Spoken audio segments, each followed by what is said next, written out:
കസ്റ്റമറിൻ്റെ ഭീഷണിയാണ് കേട്ടോ ഇപ്പോൾ എനിക്കുള്ളത്. ഈ ഒരു വീഡിയോ ഞാൻ ഇനി ചെയ്തിട്ടില്ല എന്നുണ്ടെങ്കിൽ അതെന്തായാലും പ്രശ്നമാവും.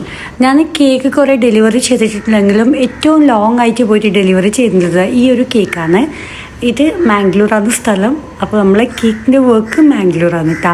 അപ്പോൾ ഞാൻ ഓൾറെഡി ക്രം കോട്ടെല്ലാം ചെയ്ത് വെച്ചിന് കേക്ക്. കുറച്ച് ടെൻഷനും കാര്യമെല്ലാം ഉണ്ടായിന് കൊണ്ടുപോകുമ്പോൾ. എന്നാലും വലിയ ബുദ്ധിമുട്ടും കാര്യമൊന്നും ഉണ്ടായിട്ടില്ല. പക്ഷേ എന്നെക്കാളും ടെൻഷൻ അടിച്ചത് എനിക്ക് ഈ ഒരു കേക്കിൻ്റെ ഓർഡർ തന്ന ആളാണ്.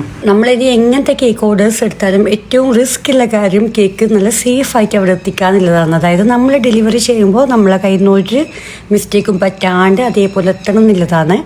ഇതെന്തായാലും ഞാൻ റിസ്ക് എടുക്കാമെന്ന് തീരുമാനിച്ച്. അതും ട്രെയിനിലാണ് കേട്ടോ നമ്മൾ കേക്ക് കൊണ്ടുപോകുന്നത്. എന്തോ ഭാഗ്യത്തിന് അന്ന് നമ്മൾ കയറിയ കമ്പാർട്ട്മെൻറ്റിൽ നമ്മൾ ഈ കേക്ക് മാത്രമാണ് ഉണ്ടായത്, വേറെ ആരും ഉണ്ടായിട്ടില്ല. ഉണ്ടായിന് കുറച്ച് ആൾക്കാർ.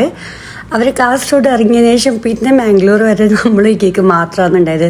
അതുകൊണ്ട് ആ ഒരു ടെൻഷനും കുറച്ച് കുറഞ്ഞു കിട്ടി. പിന്നെ ഇതാ നമ്മൾ ആ ഒരു ഫ്ലാറ്റിലേക്ക് എത്തിയിട്ടുണ്ട്. കേക്ക് ബാക്കിയുള്ള സംഭവമെല്ലാം റെഡിയാക്കണം. അങ്ങനെ ക്രം കോട്ട് ചെയ്ത കേക്ക് ഇങ്ങനെ തുറന്ന് നോക്കുമ്പോഴത്തേക്ക് സമാധാനമായി.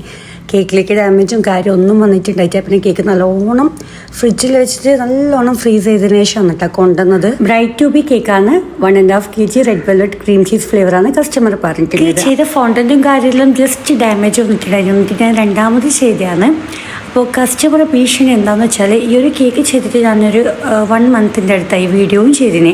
ബാക്കി എല്ലാ വീഡിയോസും ഞാൻ ഇൻസ്റ്റഗ്രാമിൽ യൂട്യൂബിൽ അപ്ലോഡ് ചെയ്ത് ഈ ഒരു വീഡിയോ മാത്രം ചെയ്തിട്ട.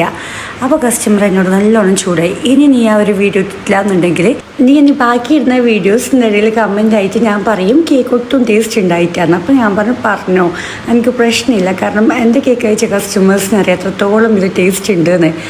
അങ്ങനെ അപ്പോൾ പറഞ്ഞാൽ ഈ ഒരു വീഡിയോ ഇട്ടാൽ ഞാനത് ആ ഒരു കമൻറ്റ് ഒഴിവാക്കും, എന്തായാലും ഈ വീഡിയോ ഇടണമെന്ന്. അങ്ങനെ ഫൈനലി ഈ കസ്റ്റമറോട് എനിക്ക് പറയാനുള്ളത് നിങ്ങളെ വീഡിയോ ഞാൻ ചെയ്തിട്ടുണ്ട്. അപ്പോൾ ഈ കസ്റ്റമർ വേറെ ആരുമല്ല, എൻ്റെ കാക്കാൻ്റെ വൈഫ്, എൻ്റെ മാമൻ്റെ വൈഫാണ്. വീഡിയോ അപ്ലോഡ് ചെയ്യാത്ത നല്ല ചൂടുണ്ട് കേട്ടോ ആൾക്ക്. ഇനി ഈ ഒരു വീഡിയോ കണ്ടിട്ട് സമാധാനമായിട്ട്. അപ്പോൾ നമ്മളെ കേക്കിൻ്റെ ഫൈനൽ ലുക്ക് വരുന്നത് ഇങ്ങനെയാണ്. കേക്ക് എന്തായാലും എല്ലാവർക്കും നല്ലോണം ഇഷ്ടമായി.